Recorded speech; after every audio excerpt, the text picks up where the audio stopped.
un peu.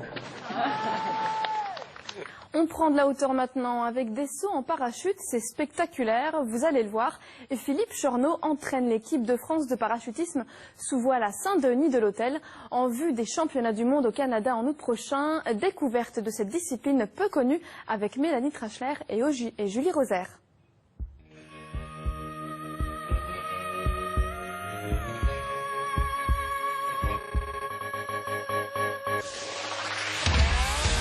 Impressionnant, vitesse, précision et distance sont de rigueur. À Saint-Denis de l'Hôtel, Guillaume, Cédric et Eric s'entraînent depuis une semaine. Tous trois font partie de l'équipe de France de parachutisme sous voile. Leur objectif, décrocher un titre au championnat du monde au Canada en août prochain.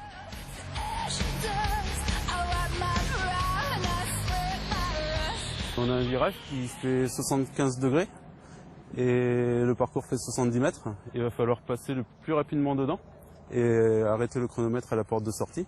Tout ça sans dépasser 1,50 m, en restant toujours en dessous du parcours, mais on n'a pas besoin de toucher l'eau. Dans cette épreuve de distance, le but est d'aller le plus loin possible sur le terrain situé au bout du bassin. Yes. C'est une discipline très dangereuse. S'ils se ratent, s'ils tapent l'eau à 140 km/h, ils peuvent se faire très mal. On essaie de faire des semaines d'entraînement à 40 sauts. On fait à peu près 8 sauts par jour. Ce qui nous permet de rester vraiment très concentré. On pourrait faire plus dans l'absolu, mais vu que c'est quand même une discipline assez accidentogène, on ne veut pas risquer de faire un mauvais saut pour cause de fatigue ou de mauvaise concentration. Ici, l'équipe apprécie la qualité du bassin appelé pond dans leur jargon et une météo parfaite pour les championnats du monde. Ah, c'est bon ça. On a fait un stage d'entraînement en juillet pour un petit peu s'adapter au terrain. Et le vent est rafaleux, c'est turbulent, donc ça sera un petit peu la loterie. On peut être très bon mais avoir des conditions exécrables et puis faire un très mauvais saut.